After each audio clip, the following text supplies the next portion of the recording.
नमस्कार दोस्तों। आज हम बात करने वाले हैं हमारे अगले वीक के लिए जो 9 अक्टूबर से स्टार्ट हो रहा है। तो मेनली हमारे जो मेजर इंडेक्स हैं निफ्टी और बैंक निफ्टी, उनमें क्या हो सकता है उसके बारे में अभी हम बात करेंगे, राइट। तो अभी आप सबसे पहले निफ्टी का वीकली चार्ट देख लीजिए। यहाँ पर नीचे के लेवल से हैमर है, बट जैसा कि मैंने सोचा था और वही हुआ एग्जैक्टली। हैमर तो दिया है चार्ट पे, सबको हैमर दिख रहा है, लेकिन वॉल्यूम कहाँ है, राइट। तो जो वॉल्यूम आया है नीचे से, वो वॉल्यूम इतना कन्विंसिंग नहीं है, राइट।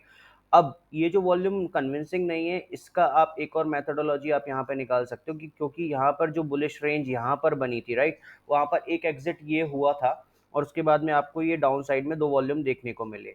तो ऑपरेटर्स का जो प्लान था वो ये था कि यहाँ से लेके आपको एक हल्का सा पुल बैक और दिखाएं वापस से दिवाली तक के लिए, 20,000 तक के लेवल तक के लिए, और फिर वापस से आपको मेजर आपको ब्रेकडाउन देखने को मिले। लेकिन अभी एक नया डेवलपमेंट देखने को मिल रहा है जो कि आया है मिडिल ईस्ट से। इजराइल और पैलेस्टीन कॉन्फ्लिक्ट जो था वो बहुत तेजी से आगे बढ़ गया है। इजराइल के ऊपर में हमास करके जो एक टेररिस्ट ऑर्गेनाइजेशन है, उसने बहुत ही ब्रूटल अटैक किया। वहां पर एरियल अटैक्स हुए through land, air as well as sea, ठीक है। वहां पर कुछ कैप्टिव्स भी लिए गए इसराइल्स के, और बहुत सारी टेरिटरी में इन्फिल्ट्रेशन हुआ था। तो इसके रिवर्ट में इसराइल ने एक फुल स्केल वॉर डिक्लेयर कर दिया है, जो कि वेस्ट यहाँ पर गाजा स्ट्रिप के ऊपर में। प्रॉब्लम ये है इसराइल के साथ में कि they are stuck in a dilemma कि उनके साथ में ऑल आउट वॉर हो सकती है।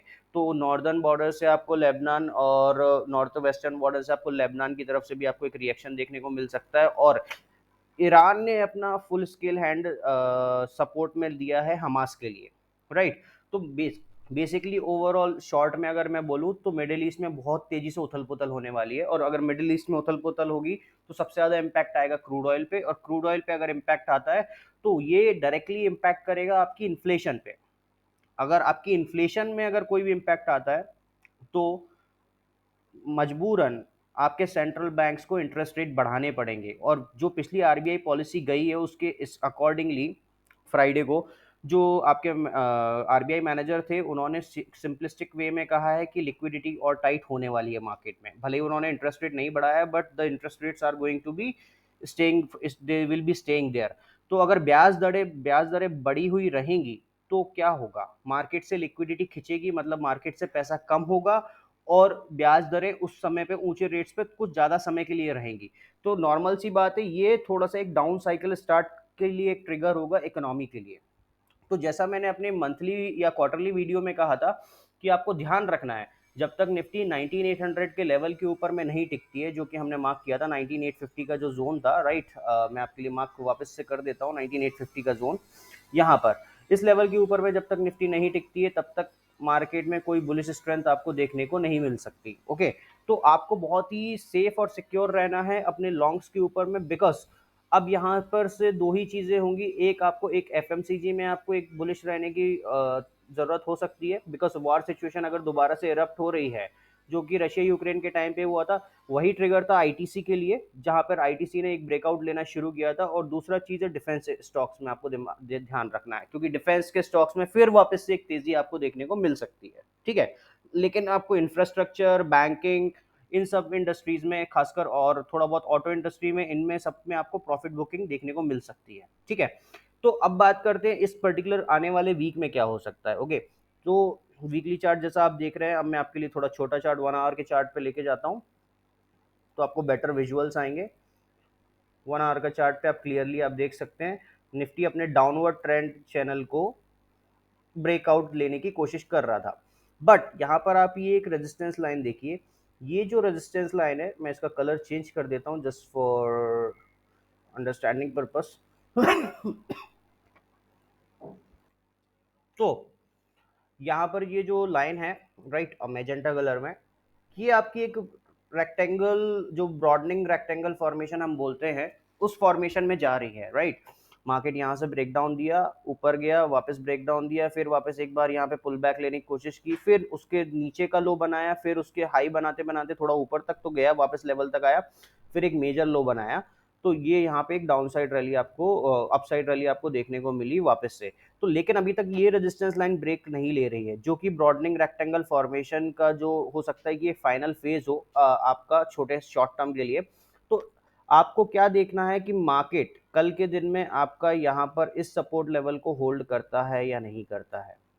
जो आपका लेवल है 19,480 का लेवल। अगर इस लेवल के आसपास में मार्केट ने होल्ड नहीं किया, राइट, इस पूरे वीक में, तो आपको क्लियर कट इंडिकेशन है कि मार्केट 19,238 के लेवल तक आ सकता है। और अगर बाई चांस 19,238 का लेवल ब्रेक डाउन हो गया, राइट, तो आपको एक बहुत अच्छी और लंबी गिरावट देखने को मिल सकती है जो सीधा 18,900 तक के लेवल तक जा सकती है। ये आपको ध्यान रखना है मार्केट में। और बुलिश रहने का कोई सवाल ही नहीं उठता इस समय पे। आप बुलिश इस लाइन के ऊपर में बाजार फुल वॉल्यूम के साथ में होल्ड करे तो ही बुलिश रहिए, लेकिन फिर भी इंश्योरेंस के लिए आप पुट ऑप्शंस आप होल्ड करके रखिए। बिकॉज मिडिल ईस्ट के अंदर का मामला है। रशिया यूक्रेन के टाइम पे क्या था, रशिया यूक्रेन के टाइम पे रशिया इन्वॉल्व था, क्रूड ऑयल इन्वॉल्व था, नेचुरल गैस इन्वॉल्व थी, राइट। अगेन सेम चीज मिडिल ईस्ट के पास में मामला है। भले ही अभी इस पर्टिकुलर मोमेंट पे इसराइल और हमास लड़ रहे हैं, लेकिन जो बड़े प्लेयर्स हैं उनको पता है कि सारा का सारा सपोर्ट ईरान के थ्रू मिल रहा है। क्योंकि अभी कुछ टाइम पहले ही जो बाइडन साहब ने अनफ्रीज किया था न्यूक्लियर पॉलिसी के लिए ईरान को, तो $6 बिलियन उनके पास गए थे, और वही $6 बिलियन उठा के उन्होंने हमास को दे दिया, और हमास ने मतलब उसमें से कुछ पैसा दे दिया और हमास ने उससे अपना पूरा हथियार खरीदा। इनफैक्ट खबर यहाँ तक आ रही है कि जो हथियार यूक्रेन में गया था, यूक्रेन ने वो हमास को बेच दिया।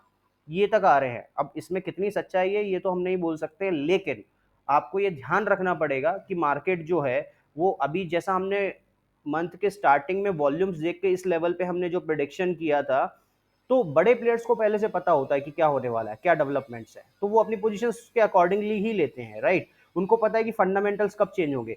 तो अभी आपको फंडामेंटल्स में चेंजेस नहीं दिख रहे हैं, लेकिन वो फंडामेंटल के चेंज होने की एक रिएक्शन शुरू हो चुकी है। वो एक चेन रिएक्शन है जो आपको धीरे धीरे नजर आएगी ग्राउंड लेवल पे, स्टॉक्स के परफॉर्मेंसेस से लेकर सारी चीजों में। तो आपको क्या करना है, आपको प्रीएम्प्टिव एक्शन लेना है। प्रीएम्प्टिव एक्शन मतलब अगर आपकी पोजीशंस में खराब स्टॉक्स है तो आप निकल जाइएगा। बिकॉज ये एक बहुत बड़ा ट्रिगर पॉइंट हो सकता है जो आगे आने वाले टाइम में 5-6 महीने तक की एक रैली को कंटिन्यूएशन दे सकता है। ओके, रशिया यूक्रेन में फिर भी नॉर्मल था। इसराइल हमास वाला ये मामला थोड़ा ये नॉर्मल नहीं है, क्योंकि इसमें क्या होगा, इसमें ज्यूस मतलब बेसिकली दो रिलीजन्स की इन्वॉल्वमेंट है, जुइज्म और इस्लाम की। तो यहाँ पर मामला थोड़ा लंबा खिंच सकता है। वो सिर्फ और सिर्फ टेरिटोरियल इशू था रशिया यूक्रेन वाला, ये टेरिटोरियल के साथ साथ में कल्चरल इशू भी है, रिलीजियस इशू भी है। तो यहाँ पर चीजें थोड़ी लंबी खिंच सकती हैं, और जब ये लंबी खिंचेंगी तो डायरेक्टली मिडिल ईस्ट को इम्पैक्ट होगा। और मिडिल ईस्ट में अगर एक भी बड़ा देश अगर एंटर कर गया तो क्रूड और नेचुरल गैस में आपको एक जबरदस्त उछाल देखने को मिल सकती है, अनप्रेसिडेंटेड।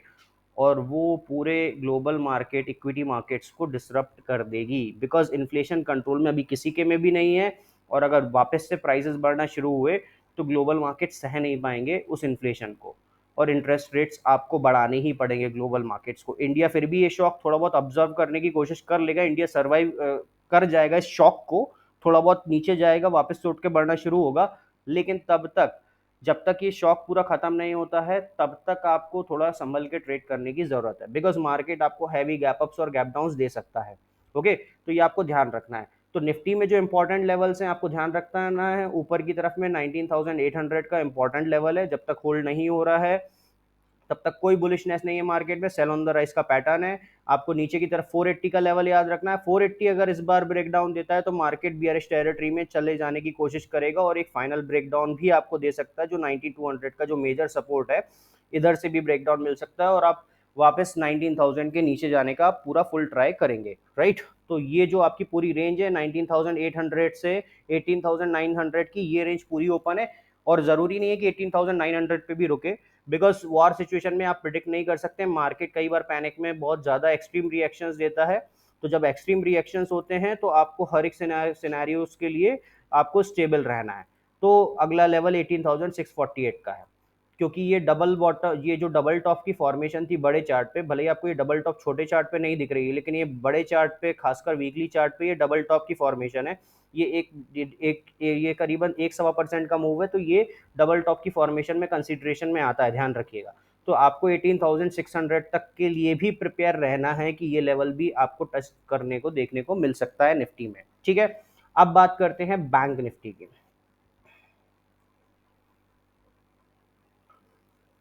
बैंक निफ्टी यहाँ पर तो clear cut double top formation है, राइट। आप देख ही सकते हैं यहाँ पे 46,300 पे क्लियर कट आपकी डबल टॉप फॉर्मेशन है। उसके अलावा जस्ट मैं थोड़ा सा आपको क्लैरिटी के साथ में ड्रॉ कर देता हूँ ताकि आपको बेटर व्यू रहे। ये हमने इसी लेवल से आप यहाँ पे देख सकते हो निफ्टी बैंक निफ्टी के ट्रेंड में जो बियरिश था वो वहाँ पे हमने उसी पॉइंट से हमने आपको दिया था कि यहाँ से आपको बियरिश रहना है, ठीक है। यहाँ से हमने बुलिश दिया था तो ऊपर के टारगेट्स आपके हो गए थे कंप्लीट। लेकिन अब देखिए मामला मामला यहाँ पे क्या बोल रहा है आपका। ये आपकी complex head and shoulder formation है, ठीक है। ये आपकी डबल टॉप फॉर्मेशन है, ओके। एक साथ इतने सारे बियरिश पैटर्न मार्केट में दिख रहे हैं और इस पैटर्न को ट्रिगर करने के लिए एक जो न्यूज चाहिए थी बाजार में अब वो भी अवेलेबल है। तो अब आपको क्या करना है, आपको ध्यान रखना है कि मार्केट ने अगर 43,300 का लेवल ब्रीच कर दिया, बहुत बड़ा लेवल है 43,300 का क्योंकि अभी हम 1000 पॉइंट ऊपर खड़े हैं, लेकिन अगर 43,300 का लेवल ब्रेक हुआ तो आपको फर्स्ट टारगेट है 41,700 और आपका जो नेक्स्ट टारगेट है वो है 40,220। अब बोलेंगे कि लोग आप थोड़ा ज़्यादा बड़े टारगेट दे रहे हैं, वॉर हो गई है इसलिए। नहीं बॉस, मैं पहले से बियरिश था मार्केट पे, बस सेल ऑन द राइज मैंने हमेशा से बोला है कि market sell on the rise के फॉर्मेशन पे है। 20,100 के बाद से ही मैंने बोल दिया था कि मार्केट अब सेल ऑन द राइज के फॉर्मेशन में रहेगा इस वॉल्यूम को देख के। बस एक यही एक बायर है जहां पर ये जो वॉल्यूम था ना, यही एक पर्टिकुलर बंदा है जो बाइंग करके बैठा है। लेकिन जहां तक मुझे लगता है ये वो बंदा है जिसने सिर्फ मार्केट को ऊपर की तरफ रखा है ताकि वो अपनी होल्डिंग्स क्लियर कर सके, क्योंकि इसी के बाद में जो सितंबर में स्टार्ट हुआ इसी के बाद में आपने देखा कि यहाँ पे जो मार्केट ने एक राइज दिखाया और यहाँ से जो एचडीएफसी बैंक और आईसीआईसीआई बैंक के अंदर में जो सेलिंग हुई है वो इतनी जबरदस्त थी कि मार्केट में बाकी सब स्टॉक्स तो सेम लेवल पे खड़े रहे लेकिन वो नीचे आ गया और आपको क्लियर कट आपको देखने को मिला कि बैंक निफ्टी को किस तरीके से नीचे की तरफ में पुश किया गया। हर बार मार्केट जब गिरता था तो पहले छोटे शेयर्स गिरते थे, फिर बाद में एचडीएफसी आईसीआईसीआई और बाकी सारे स्टॉक गिरते थे। इस बार पहले इनको पुश किया गया। तो जो ऑपरेटर्स का प्लान था कि हम पहले मार्केट को नीचे पुश कर देंगे वापस ऊपर खींचेंगे और ये एक ट्रिपल टॉप की फॉर्मेशन हम फॉर्म कर सकते हैं, बिकॉज यहाँ पर उन्होंने चार्ट पे एक इनवर्स हेड एंड शोल्डर बनाने की कोशिश भी की, छोटा वाला, राइट, ताकि ये आपको एक पुश दे दे वापस से यहाँ तक। सेम निफ्टी में भी हुआ, यहाँ पर भी होने की कोशिश की, लेकिन अब जो वॉर काइंड ऑफ सिनेरियो है और आप देख रहे हो कि ऊपर से कितने सारे एक्सपोनेंशियल मूविंग एवरेजेस हैं जो अब इसको हर एक जगह पे रेजिस्टेंस देने के लिए तैयार हैं, राइट। तो आपको ध्यान रखना है कल के दिन में आपका इंपॉर्टेंट लेवल है 43,800, 800 बुक होता है तो 43,300 और 43,300 सबसे क्रिटिकल जोन है। आपको जल्दबाजी नहीं करनी है इस लेवल पे बाइंग करने में, कम से कम 2 दिन इस लेवल को होल्ड करना चाहिए 43,300 पे। अगर होल्ड करेगा तो ही पुल बैक का चांसेस है और अगर ब्रेकडाउन दे दिया तो भगवान मालिक है, सबकी दिवाली बन जानी है फिर, ठीक है। तो आपको ये ध्यान रखना है कि मार्केट में आपको इन पोजीशंस पे, क्योंकि फॉर्मेशन जो है वो बहुत ही प्यारी पोजीशंस बनी हुई है खासकर से बियर्स के लिए, क्योंकि लोगों को लग रहा है कि ये जो सेलिंग आई थी ये बियर्स ने पैसा कमाया, नहीं बॉस, ये तो सिर्फ बियर्स ने अपनी पोजीशन बनाई है यहाँ पर, ये जो आप देख रहे हैं। तो ये जो दो जो बेसिकली आपको दिख रहा है ना, ये भी एक हेड एंड शोल्डर था, इसका ब्रेकडाउन लिया लेकिन वापस ऊपर खींच दिया, राइट। फिर वापस से यहाँ पे एक डबल टॉप की फॉर्मेशन देने की कोशिश की लेकिन उसके बाद में ऊपर खींच दिया पुल बैक। लेकिन यहाँ पर एग्जैक्ट डबल टॉप बड़े चार्ट पर बन गई और उसके बाद में कॉम्प्लेक्स हेड एंड शोल्डर बनने की कोशिश कर रहा है। और यहाँ पर अगर आप देखोगे तो ब्रॉडनिंग रेक्टेंगल बैंक निफ्टी में भी है जो निफ्टी में फॉर्मेशन में आपको शो कर रहा था। छोटे चार्ट पर तो आपको एक क्लियर कट देखने को मिलेगा कि ब्रॉडनिंग रेक्टेंगल यहाँ पर भी चल रहा है। तो भैया ऐसा है कि मार्केट है जो थोड़ा सा अभी मार्केट अभी सेल ऑन द राइस पे है और मार्केट आपको एक अच्छा मूव दे सकता है अगर आप थोड़ा ट्रिक के साथ में अच्छे से गाइडेंस के साथ में आप काम करोगे। ये पूरा सीजन में आप बहुत अच्छा पैसा कमा सकते हो, ध्यान रखिएगा। बस थोड़ा संभल के काम कीजिएगा खासकर लॉन्ग पोजीशंस पे, okay. So that's it for this particular video for the week of 9 October. बाकी आप बने रहिए हमारे साथ में, हम डेली अपडेट्स हम डालते रहेंगे। आपको कोई भी डाउट्स या कंसर्न्स या क्वेरीज हैं आप हमको कमेंट सेक्शन में आप हमको लिख के बता सकते हैं, राइट। लाइक कीजिए, सब्सक्राइब कीजिए हमारे चैनल को और आप वॉच करते रहिए। Thank you everyone, thanks for